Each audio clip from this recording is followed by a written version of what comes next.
these sort of things, a lot of things start in philosophy and they sort of spin off into the natural sciences. Right. I think that everything has philosophy. But what's quite, and then I think to answer or to develop what you were saying, there's something quite kind of bad happened in the 19th century, which is the notion of an academic philosopher started. So if you think about the people in the mid-19th century, actually it probably started with, Kant was a scientist, but then sort of after that you get people like Hegel, who are just sort of professional philosophers.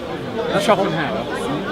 It's interesting how Hegel, and then they merge it with the economics. And then you have to come back, and then you sort of come back, and Einstein was one of the greatest perhaps of modern scientists who valued philosophy.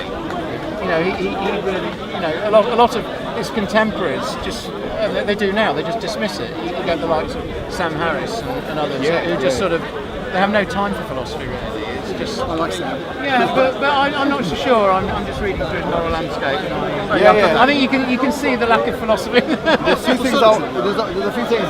One thing, going back to the science. I was surprised when there's something called cytometrics. Cytometrics is like an oversight, scientific oversight. And I was reading an article from The Economist that was saying that basically scientific oversight in the mid-90s was X amount, maybe 30% of scientific experiments conducted. And then that in the 2000s, it was reduced to like 15 to half. Right. So now people, they do kind of scientific experimentation, not to disprove or try and falsify other science that's out there, but to try and kind of bring science into the fore. And what that's resulted in the modern period is a lack of oversight in science, which has resulted in less verified results. So for example, if you look in recent period, things like DNA, where they used to think it was just junk, it was made out of junk. This has been disproven, for example. And on like a dietary level as well, they used to think that fiber helps with colon cancer and things like that. These kinds of things, which were actually scientific facts, if you think about that, starting to be kind of falsified. But now the lack of oversight means that the more that science is done and not falsified means that there's more bad science out there. There's a chap called Ben Goldacre. Have you heard of him? He's a doctor, a clinical doctor. He used to do a column in The Guardian, I don't know if he still does it, but he's written a book called Bad Science. And his is a slightly different point to what you're making, but his interest is fairly obviously, because he's a doctor, about how the drug industry works, which is obviously a sort of scientific component to it. And this is a different angle altogether, which is essentially the fraudulent nature of it, because you have science that's being sponsored by drug companies, and they have an interest, a financial interest, in promoting, in selling stuff. And what they do, it's not obviously fraudulent when you look at it as a layman, but he sort of picks it apart. And essentially, the problem is when they commission a test or a program of research which involves examining the effects on the patient, they will surreptitiously discard the negative. So in other words, the true scientific way of doing this would be to announce beforehand in public what your experimental criteria and the protocols are going to be, and then you publish the results. And what they do is kind of self-selecting. You can imagine they spent 50 million quid on developing a new drug. They didn't really want to hear it's ineffective. Tobacco companies in the 60s and 70s trying to prove that smoking didn't cause lung cancer. And they had all these studies. They were never going to come up with the main quote of Rothmans and all these other companies. They were always going to come up with a view that, of course, smoking was good. Exactly. So I think the interesting thing is, obviously, there's the kind of pure Popperian view of the philosophy of science, which is, if you like, how it ought to be. Then you have you read Kuhn's Structured Scientific I've read bits. Scientific Revolution. Thomas Kuhn, Structures of Scientific Revolution, where he says that there's paradigm shifts in science, the whole system of science changes completely. Where's Popper, and it's in the title of his book, The Logic of Scientific Discovery. He sort of does exactly that. He looks at it in a fairly sort of dry, abstract way, as how it's what we were talking about earlier, how you build models, and they must have these properties of falsifiability and be able to predict dangerous things. It's no use just predicting something normal. One thing I was personally looking into. Sorry, I was just going to finish that point, because Kuhn, it's interesting, by contrast, I can't remember, the 60s was it? This was more of a sociology of science and how it operates in the real world. So you sort of have to put them together.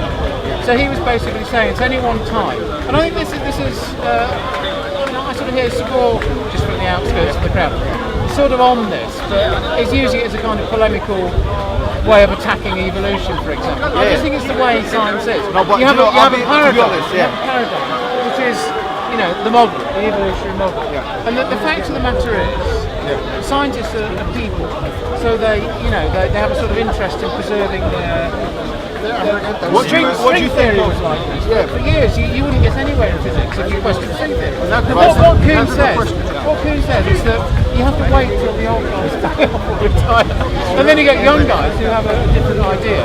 Continental drift was like this. This guy Wegener came up with the idea that continental, and of course it was all poo-poo. But you know until all these guys died off, and maybe this I want to say, Andy, that there's one thing I don't find healthy to the scientific discourse. You mentioned evolution. I find this is a really good point. And coupling this with like Kuhn's structures of scientific revolution. Yeah. The idea is now, like when we see the rhetoric of someone like Richard Dawkins, I mean, if you read his book, The God Delusion, he's talking, for the most part, I think what he's trying to say is that Darwinism is true. This is in a subtext of what he's saying. Well, he's an evolutionary biologist, that's his profession. Yeah, no, but he's never done he's only done one peer-reviewed journal in the 1980s. He's not actually an evolutionary biologist. He deals with classification. He's not a geneticist. He doesn't deal with the nuts and bolts of, that's a misconception. He doesn't deal with the nuts and bolts. No, he's not his field. And in the academic world, Richard Dawkins is not actually respected. Yeah, he really isn't. Many people have. I think it might be a slight exaggeration. Well, Jerry Coyne wrote a book, who's a friend of Dawkins, wrote a book on evolution, and he's an evolutionary biologist. Lots of evolutionary biologists have attacked. I mean, like for example, Stephen Gould, who propounded punctuated equilibrium. Yeah. He really attacked. I mean, the reason why is because Richard Dawkins, in the grand scheme of things, is not seen as someone who is an authority in biology. In this field, he's a popular science writer, he's a popularizer. But having said this, I think it's really important to know that going back to kind of scientific discourse here, that we don't have absolutist ideas when it comes to science. And I'll tell you why. Like for example, the theory of evolution. Now, if you listen to any kind of David Attenborough program, reference to evolution is always done. And sometimes I believe it goes a little bit too far, whereby it's seen as absolutist. Now, if someone, for example, were to criticize string theory, no one would say anything. But when people criticize the theory of neo-Darwinian evolution, there are problems with that from a kind of a worldview perspective. A lot of people think, okay, this is backwardness or something. But that's an interesting dichotomy, because the difference is evolution has a lot of evidence, right? Yeah, so we can argue about punctuated equilibrium and other things. There's a lot of evidence to say evolution is correct. String theory, for example, is a mathematical evolution. There's no evidence at all that string theory is right. And that's the reason that's now being poo-pooed by a lot of scientists, saying, you've been doing this for 30 years, you've written these brilliant papers, but there's not one scintilla of scientific evidence to say that's true. You think your world is 11-dimensional, but there's no proof whatever. And it's always got to say, we can't even conceive of an experiment which might confirm it. But you know what I believe, right? I think that the theory of evolution, let me be very specific here, the theory of neo-Darwinian evolution has within its framework some anomalous, what I refer to as recalcitrant facts, which actually aim to undermine some of the key currents of evolution. And scientists have not found an answer for these recalcitrant facts, and I'm not going to find an answer for these recalcitrant. I'll give you some ideas of what they are in a second. But this means to say, because the thing is, a lot of people don't understand that the scientific method is based on the naturalistic method. So anything that is within the physical realm can be, you got the H hypothesis and H1 hypothesis. In other words, something you put forward and then that which tests it to see if it's false or true or not. So within that, you can't put, for example, mathematics, because mathematics doesn't exist in the real world, right? That's why what do you call it? It's used a lot in the real world. That's why, what do you call it? Sorry, science doesn't deal with maths, for example. No, maths is logic, pure logic, as opposed to science, which is predicated on. Well, I mean, this is Bertrand Russell first said it's pure logic, then he changed his mind, him and Frege. Did he? Yeah. He first said it's pure logic, then... I said there were 13 different, last count, ideas of mathematical philosophy. Yeah. Well, some of them do posit that numbers, for example, are platonic-like objects. Yeah, I wouldn't go with that at all. But then that would say that there's some realm. The modal form. Gödel, for example, he believed in that. Roger Penrose, he believed in that. I don't know that much, but what Plato initially meant with mathematics being in the world of forms is that there was literally a metaphysical realm. Exactly, yeah. Almost like another world. Yeah, like that we can't see. You know, it's almost a religious idea. Well, exactly. But, I mean, the idea really, and then he said maths belongs in that one. But the point is going back. So if we talk about evolution, the thing is with evolution is that, let me tell you some of the recalcitrant facts. A recalcitrant fact is a fact. No, I was about to leave, so just one. No, I know you love developing your... I'll put a timer on it, he's got 5 minutes. A recalcitrant fact is a fact that undermines the theory. So one of the major ones is the existence of consciousness. Yeah, there is no consciousness. Yes, consciousness. So when I say consciousness, I'm not just referring to basically the state of awareness, which is what is broadly defined as, but a first-person subjective experience. The fact is that evolution doesn't have an answer for consciousness, and there's no way that consciousness could have developed. Right? And there's no evolutionary or scientific... That's two different things there. No, think about it. Because consciousness is something which is above and beyond that which is physically testable. Because you can't put a H in H1 hypothesis for it. In other words, the existence of not only our awareness that we're aware, but also our first-person subjective experiences, things like emotions, how we feel. That I'm experiencing this bottle right now, and so are you, right? In a way, you're experiencing me. These things have no evolutionary explanation. So that's one thing. Another thing which is really, really interesting. Go on. What I would say is, look, consciousness is a very, very difficult scientific approach. And you're right, science is expression of service of years. And may well be, in the same way that I'm agnostic, that it will never understand fully how consciousness works. But they are doing increasing experiments to try to understand how the brain works and how we can have memories of the brain, how that may possibly consciousness. But I agree, it's a big mystery. Yeah. Now, what the neurologists have done, that's a good point. Sorry, in principle, it is decidable if it's ever the case that we can be confident that a machine exhibits consciousness. Now, that comes back to something like the Turing test. So if we can build consciousness, then you would have shown, therefore, that a machine it can arise because you're a computer from a scientist, material substrate. Right. But as a computer scientist, you would know that basically what computer science is, or what machines exhibit, or what they're able to do, is literally deal with symbols and syntax, right? What computers cannot do is assign meaning to something like John Searles. Yeah, no. So no, we're really talking about what we've got here. It is a philosophical problem, and I think you're right in a sense that it's outside the realm of evolution. It's hardly a criticism of evolution. It's not a criticism. It's just saying that evolution. It doesn't deal with this. Yes. It deals with how features of organisms arise through a process of combining inheritance, mutation, and selection. Absolutely. That's all. So if we can. It's really, I don't know whose field it is. It's probably a crossover between philosophy and neuroscience. I mean, what are the options? It could be demonstrated, unequivocally proved, that there is no way that a pure lump of matter can ever give rise to the thing we call consciousness. I'm not sure about that. Well, I mean, in evolution they have abiogenesis. If in principle, and I'm just suggesting one in principle method, whereas if we, in our research into artificial intelligence in the future, maybe not too distant future, we find there's a machine which behaves, but they're there in 90 questions. How do we know? And how do I know that you're conscious? So we're getting to sort of fairly basic philosophical thing. So the Turing test idea that if a machine does everything, Andy, I wanted to make the point that behaves like a human, is indistinguishable, has these sorts of conversations. In fact, at this point, I'm going to let you know that I am a very advanced product of DARPA, the American research, and they've been researching this for years. I am in fact a robot. I can assure you that I'm sentient. I have qualia, I have sensors of... Do you know how one would respond to that? One would first to the AI thing, right? So there could be some kind of artificial intelligence. Scratch a robot that doesn't bleed. No, but then we come to the basic. Purely organic. Do you know the idea that there could be some kind of artificial intelligence that could exhibit consciousness? Or that it can act basically in a sentient way, right? So that is dismissed by the fact that any machine, in order for it, because what is a machine? A machine is, as you know, you're a computer scientist, right? It's basically symbols, right? So the idea is really, when you have symbols and syntax, all you can actually do with those symbols is rearrange them and program them to act in a certain way. Yeah, you can have something like an if function or functionality conditionals. But the idea... No, it's interesting what you're doing there. Well, what's not possible, let me just make the final.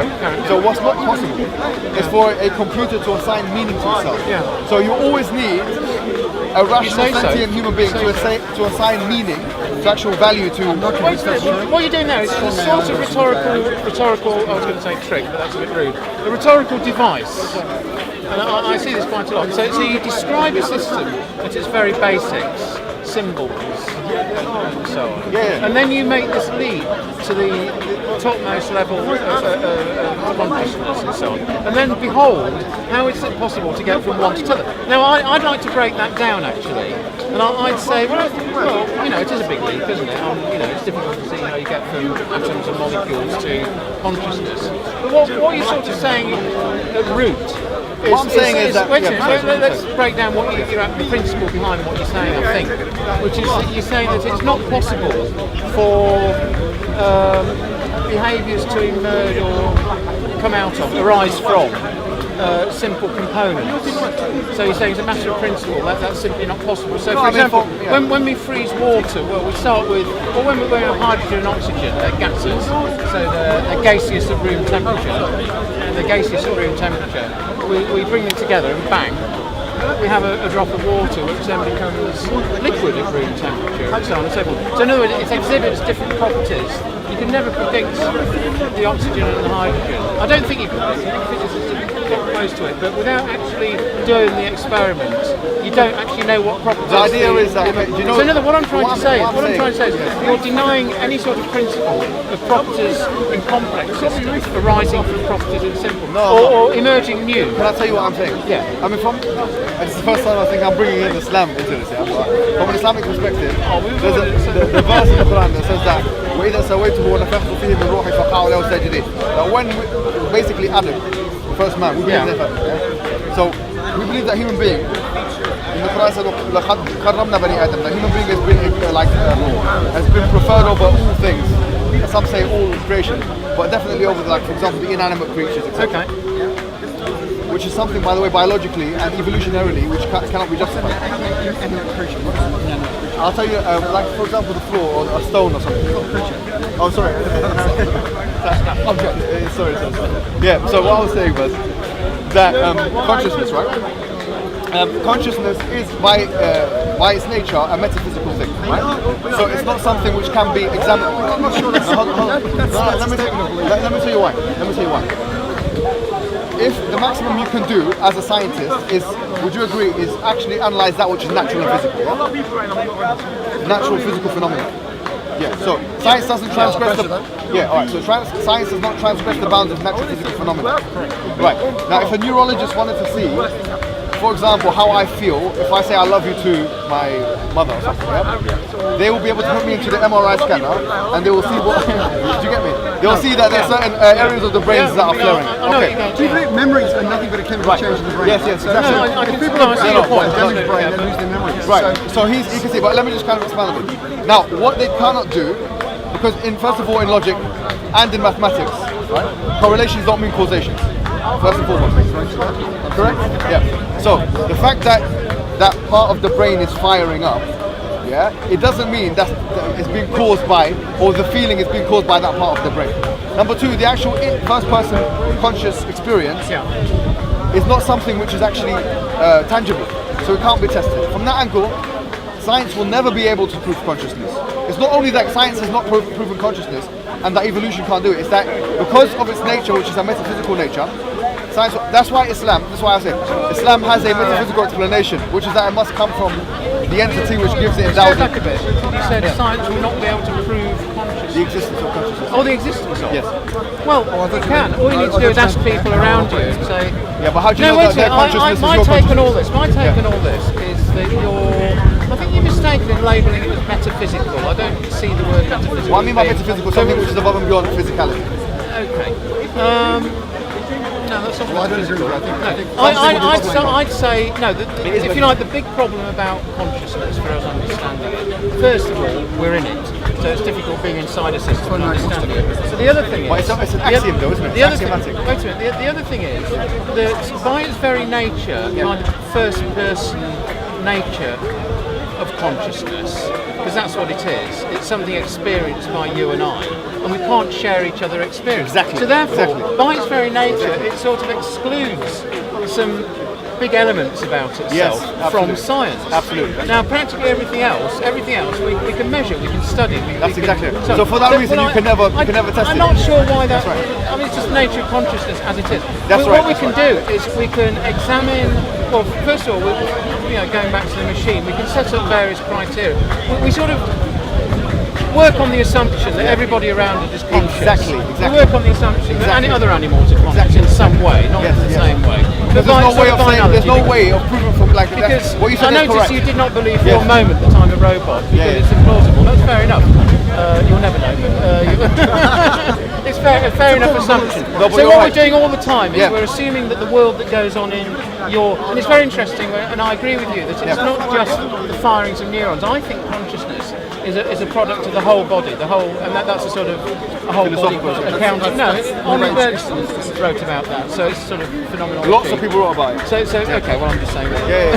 They were all copying Bergson, you realise. So he started. So this idea that you have to understand consciousness. Yeah. I mean, I think that's a problem. It goes down.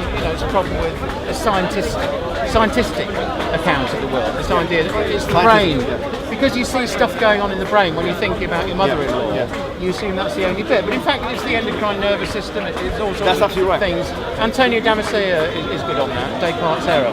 So he's a neuroscientist, and he talks about the action of the nervous system, the hormone system, everything. It's all goes into this notion of feeling. I agree with the postulate is nothing survives death. I mean, religions say that we have a soul, and the soul survives death. That's right. I don't believe anything survives death. So I think but what Andy said is right, because let me just say what you said that was completely right. Well, we were in a complete agreement that you said my consciousness, we can't, like for example, I'm having a first person subjective experience right now, so I'm experiencing the world in a certain way. I see this charming man in front of me right here. Obviously you guys, I can see everyone, I'm experiencing it in a certain way. I have emotions, all of these certain things. Now from in a epistemological perspective, I can attest to myself that this is happening, but I can't assume logically that everyone has the same first-person subjective experience as I do. So for that reason, as you exactly said, so for that reason it becomes untestable, because the nature of testing requires something which is basically the same in all cases. But you can never be sure that it's the same in all cases unless you live it. I can't be sure that your consciousness is the same as my consciousness unless I become you, which is impossible. So and that has to be done X amount of times in order for there to be some kind of inductive argument that's made. That's the first one. So what I was trying to say, like from our spiritual account, is that actually consciousness is a result of the soul, right? And that's an explanation of consciousness. Now, basically the soul coming into the human body is our explanation of why we are aware and we're awake. Literally in the Quran it says, when God blew the soul into the person. So in other words, the soul is an explanation, which is a metaphysical explanation of why we are aware. Now, I'm not saying this is the point I'm making, that science and evolutionary science, or even neo-Darwinian science, or any of that stuff, is not able and will never be able to give me an explanation for why consciousness exists. Oh, wait a minute. That's a big statement. Never. No, but you know why? Because of the nature of science. Because science. No, wait a minute. You're sort of slipping between two different questions here. What you just said is why consciousness exists. In other words, you talk about how it could have possibly developed. I mean, to a certain extent, that's sort of unanswerable. Because a lot of it is our Homo sapiens history. Yes. No, not because it's metaphysical. Because we can't go and it's axiomatic. We can't go and ask early Homo sapiens or Neanderthal what's going on. We can't talk to them because they're all dead. What we can do, we could look at their artifacts. No, that's a good point. We can't ask a dog what it thinks. But we can examine them. We can do experiments. But only naturalistically. When remember, we agreed that this is not a naturalistic phenomenon. Look, any science operates on, if you like, a subset of phenomena. Yes. If you're a nuclear physicist and you're examining neutrinos, what on earth are you looking at? You're building a big hole in the ground, filling it full of cleaning fluid and sensors. You're getting all sorts of stuff on your huge amounts of data. You sort of do this and that, and you say, "There's a neutrino." Well, actually, you can't see it. No human can see it. It's a construct. It's a mental construct. But the point is, they do. They're streaming through your body. But I mean, that's the theory. That's the model. But can you see why I believe makes this is predictions. Yeah, sorry. So So to that extent, you could say maybe consciousness is sort of like a neutrino. We can look at its effects. We can see what happens. The hypothesis would be the material nature of our body is the substrate on which the consciousness resides. Yeah, well, so obviously, yeah, if we had absolutely rock solid proof that there was consciousness after death, I would really have to worry about my worldview. No, but that's the thing. Well, there isn't. No, There isn't. Now, another interesting line of evidence is people with serious brain injuries or drugs. Now, it's you know that. I mean, there was a famous experiment where this American railroad worker had a spike straight on his head. That sounds awful. And his personality changed completely. It set neuroscientists on this path of thinking, oh, maybe it's not such about the soul. Maybe there's something in this grey wobbly matter that is something to do with people's personalities and all that kind of thing. Obviously, you don't take drugs. You don't take drugs. Although if you sniff strongly enough, you'll get a good dollop of weed. No, but you can take my word for it. If you take drugs, to the extent that memory is a part of consciousness, memories are understood to be a chemical change of the brain. Axons and neurons form patterns. Okay, no, that's true. And when people have brain injuries, they lose their memories because that pathway is damaged. Yes, so there is but you see, the issue is with testing, because once again, we have to understand that science is it depends upon naturalistic assumptions, right? So that which is non-naturalistic, and that goes back to mathematics and rationality and language, all these things cannot be examined using the scientific method.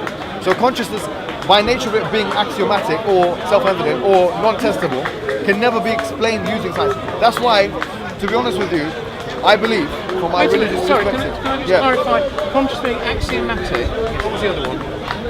Non-testable. Non-testable, from a scientific... You're just sort of asserting things that I'm disagreeing with. I was saying that... No, but then you... I'm agreeing with you that consciousness, we can't share our consciousness. Because we can't share our consciousness. Yes, I can't share then you can't test your qualia. You understand that No, the scientific... it doesn't follow at all. It doesn't follow. So are you making a test complete... it. This is the thing. Let me ask you a question. Do you believe a scientific explanation with only one... Like, for example, David Hume's example of the swans, yeah? You've got 100 swans, you can assume that all swans are white. 100 swans are white, you assume that all swans are white, yeah? But if someone finds a black swan, they've disproved your theory. Alright. Now what you're doing is not even saying there's 100 swans here, you're saying there's one. Because all you can ever do with consciousness is affirm your own consciousness. However, with that, you only can do one thing. They say it's axiomatic or self-evident. You can't put it under a microscope. Fine. But can you talk briefly about the soul? Yeah. You talk about the soul before. Because the soul for me is an explanation. Once again, what the evidence is of the soul is the effect of consciousness. It's an explanation which fits the paradigm. For you, you're saying that me, we can't agree that How would you test that? That's the thing. Once again, with anything that's not naturalistic, you cannot test it. But it's an explanation. You just printed your own get out of jail for free card. Yes, no, At least we're putting forward an idea that we can't share each other's qualia, but we can make. We've got a model. Okay, we've got a model. Wait a minute. We've got a model. This goes back to the early conversation about scientific model. Yeah. So the scientific model that we're proposing will be something like, at its root, consciousness is dependent on a material substrate. Take away or change the material substrate, and you will observe changes in consciousness, which is exactly what happens. So that supports our that's a correlation you're making. No, hold on. Fix that data. But if I say, for example, that ice creams are being sold in the summertime because it's hot. Yeah, there's a correlation, and we can infer a causation. Yeah. If I say that pumpkins are being sold in Halloween time, yeah, okay, we know why. All right, we can make inferences. But once again, if you're going to talk about soul, the reason I think you believe in soul is not because you analyse logical arguments. It's because you were taught as a child to believe in what is untouchable, which was that the soul exists. The same with Christianity. We're taught that. We just swallow it at our mother's breast. We accept that as true. Later on, we can start to challenge that notion. But for example, do you believe that humanity is in any way different from all other animals? Do you believe that we're the only people with consciousness? That no other animal has consciousness? No, we don't necessarily need to believe in that. But that's a good point you make. Is it true that most people that are born into a religion become whatever their parents are? It's true, absolutely true. I wouldn't dare even challenge that. If I was born in the Middle East, I would have been Muslim. But you know what you're assuming, and this is something which is problematic even according to postmodernists, which I really appreciate what they say on this. Postmodernism is really useful sometimes in philosophical construct. A lot of philosophical naturalists and atheists and agnostics, they would propose, or they say the same kind of thing. Like Richard Dawkins always says, the reason why you're a Muslim is because you're, you know, all this kind of very, it's true. Sometimes it can be true, yeah? However, it's assuming that atheism is a neutral stance, right? And that you can't be socialized into being an atheist, which from a postmodern perspective, using sociological deductionism, or you've got to go into the whole 2011 Rob's done a whole and Justin refutation on Barrett. this. No, Don't do that. I'm not going to go wrong. to it, but you know, it's fine. A sociological argument can always be refuted. Just remember what I've said. No, it's a scientific argument. No, it's a sociological one. It's a multidisciplinary approach where you have psychology and sociology and you know, neurology and physiology and all the ologies coming together. So it's multidisciplinary. That's what they actually called it in 2011 when they done the experiment. Well, I firmly believe we're the naked ape. We happen to be the smartest creature that's ever, species that's ever existed on the planet. I believe we do have a consciousness. I don't know that we're going to ascribe consciousness to other animals, but I believe we've only been around for an eye blink. We've only been here, as Carl Sagan once said, the history of the universe and the solar system was 1 year. We've arrived 10 seconds before midnight. It's really interesting. So, what, you know, if God was imbuing creatures with consciousness, why did he spend the entire... Can I ask you a question, guys? I really want to ask you an honest question, right? Yeah. I want your opinion, as people obviously subscribe to like... It's a great question. No, I want to ask you a question, right? But you guys are... Yes, that is exactly Actually, I it. disagree. Do you think... we're just the best. No. Do you believe, as human beings, we are special? Unique? No, I think we're the smartest animal. We're unique in the extent that we're the smartest animal that ever existed. Because you know... Yes, sir. What I would say to that is, first of all, we don't know whether we're the only intelligent species in the universe. No, we don't know not. that. Correct. We're talking about planet Earth. Yeah. Well, I think it's absolutely mind-boggling and humbling if we are, because that means we have responsibility, not just for this planet, but for consciousness throughout the whole universe. And to a certain extent, this is where I get a teeny weeny bit religious, if you like. We can, and this is a sort of, you know, a philosophy, which is that we essentially are the mind of the universe. We are. I think you can argue that we are the mind of the universe. We are the universe becoming conscious. Now, where we go, you know, if you've seen the film 2001, there's a lot. It finishes at the end. This is the story of mankind. It's sort of what I'm saying. Maybe I'm influenced by that too much. Watch it. It's fantastic special effects. 1968. No CGI. But anyway, it doesn't matter. We'll control the sun. Our descendants will be able to control it because they'll be like gods. So that's the point. So at the end of 2001, essentially this astronaut, he gets sent off on this weird psychedelic journey. It was the year of LSD, 1968. so I mean, watch it. It's amazing. Obviously, you won't be taking the LSD. But you'll get an idea what it's like. Right. And he ends up sort of hovering over the planet as a baby. It's a beautiful scene. So that it's sort of, I mean, people take whatever message. It's the idea that as humans are kind of on the edge of being something quite different. And you can see that. I mean, it all end up badly, but if it ends up well, you can see we become more than human. We become, you know, building machines. Do you know, can I tell you something? I want to tell you something really interesting, right? Anyway. Do you know what I wanted to say was that if we look at neo-Darwinian assumptions, right? Neo-Darwinian assumptions is that the most useful, most valuable, the most advanced life forms are those who can do two things, right? Those who have reproductive capabilities and those which are like giving reproduction, and also survival functionality, like natural survival of the fittest. Natural selection. Natural selection. Now, do you know what that would actually entail? You know this picture that we always see, right? Of, you know, the small monkey, then getting the bigger monkey, and then you have the human being walking upright as if it's an evolutionary upward trend. That's actually a misrepresentation of neo-Darwinian evolution. But first and foremost, because there's no one in the neo-Darwinian world that says that the monkey became the man. Right? It's a common ancestor. First and foremost. The secondly, this is even more interesting, right? When you think about what are the life forms which have the best ability to survive and the best ability to reproduce, you think of bacteria. So actually, what we should have human beings at the bottom of the food chain. At the top, you have bacteria. If it was a proper, depiction of neo-Darwinian evolution. If we take the premises, it's just showing the line of ancestry as right. And this for me, this for me as a religious person. I'll be honest with you. Right? We've got, we've got literally millions of life forms. I think they say about 9 million species on planet Earth. but they've only seen 0.1%, because according to the Nature magazine journal, peer-reviewed journal, Henry Gee said that 99.9% of life forms have not been analysed on planet Earth. So we're talking. I don't believe that number. But anyway. Yeah, no, he said this in 1998. But the point really is, the point I'm making to you is, if that is the case, then human beings, although we have intelligence and rationality and consciousness and morality and all those things that everything else doesn't have, this tree doesn't have it, the rock doesn't have it, inanimate objects don't have it. We don't have we have something special. We have the ability to make decisions, moral, conscientious decisions. This is incredible comparative. Hold on. So what I was going to say was that when you compare this and you say, okay, well, actually, in the scheme of things, if you refer this to a neo-Darwinian framework, that would make us the lowest of the low, because the bacteria has the best reproductive capabilities and the best survival of the environment. The bacteria. We control. I don't know what to say to that. No, we can't. No, but that's a bit of a silly argument, because fundamentally, because we're not controlling the environment, because we're so clever, we're controlling the world. We can destroy life forms at will, and we destroy ourselves at will as well.